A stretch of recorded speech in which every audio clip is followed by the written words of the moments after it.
So this morning, the billionaire breakup, if it is a breakup, Elon Musk overnight seemed to soften his tone after his relationship with President Trump melted down before our very eyes yesterday. Neither man is a stranger to divorce, and if the split is not healed, the question is, who gets custody of the MAGA faithful?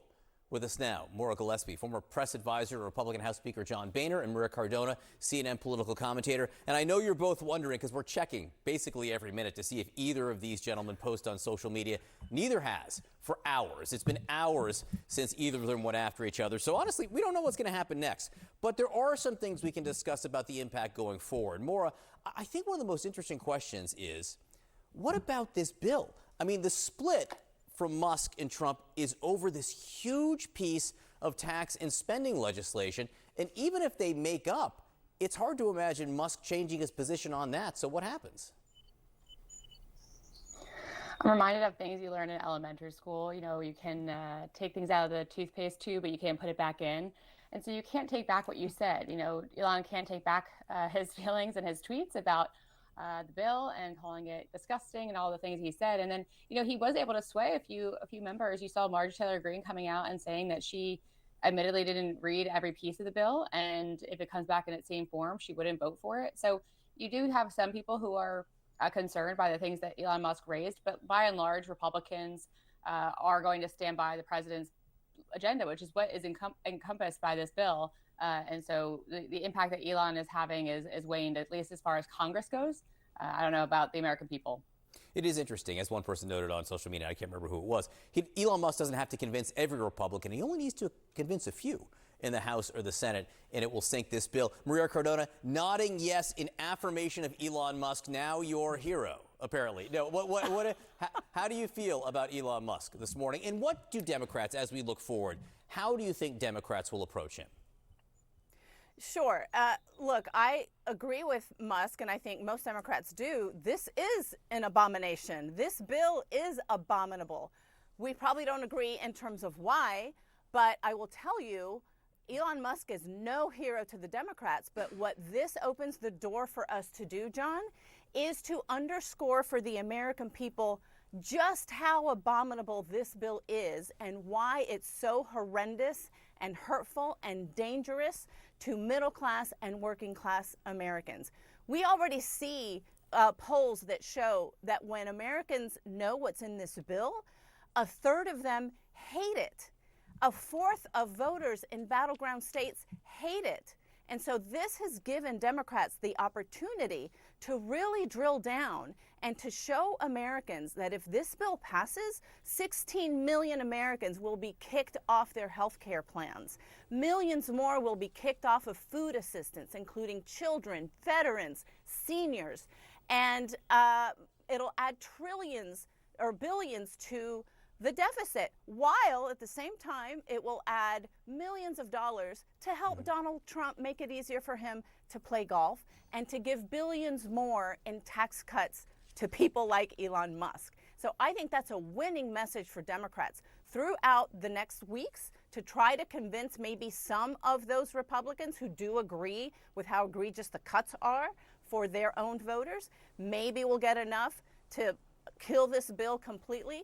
Though I agree that ultimately it probably will pass because most Republicans will support Trump, but that will be a huge message going into the 2026 midterm elections for Democrats. Again, focusing on how this might affect specific groups or people going forward. Vice President J.D. Vance, kind of in the middle here, like kids are often in a divorce. One of the tweets that Elon Musk sort of endorsed was a tweet that read, "President versus Elon, who wins? My money's on Elon. Trump should be impeached and J.D. Vance should replace him." Elon Musk sort of subtweeted and said yes. Maura, any positioning issues here for the vice president looking ahead? Who, you know, he probably wants to be president one day, probably wants Musk's money. So you think he's going to come out and bash Musk if that's in vogue still in the White House later today? You know, it's very entertaining to watch all this play out. Of course, we're all glued to the, internet and watching Twitter or X or whatever you want to call it. But the bottom line is this is embarrassing and it's very childish and it's embarrassing for us as a country and that the leaders of our free world are engaging in Twitter battles. So I think for most of us, I also for myself, I would hope that JD Vance does not engage in this kind of behavior and doesn't even tolerate it, doesn't even engage with it because again, it's just unbecoming of the highest office in the land. And if he does hope to have a political future, it's best to rise above the fray. And Elon Musk is definitely below the fray at this point. He has put out some things that are pretty egregious and stark. So making accusations against the president like he has on X. And back and forth, right? It's unbecoming. But I think that for the future of the GOP, they need to focus on the task at hand. And for them, that's getting this bill across the finish line. That's getting the work done for their districts and their communities and for the people that they represent. Maria, one of the things, again, that Musk has leaned into, he talks about the 80% of people that he thinks are in the middle. That number's pretty high. But he says 80% of the people in the middle, and he put a poll up overnight asking questions about that. If Musk, and I know this is a super hypothetical, but he's musing about it, and he hasn't stopped, at least as of 7:35 a.m., what if Musk all of a sudden dumped hundreds of millions of dollars into the idea of a third party or a third way? Mm-hmm.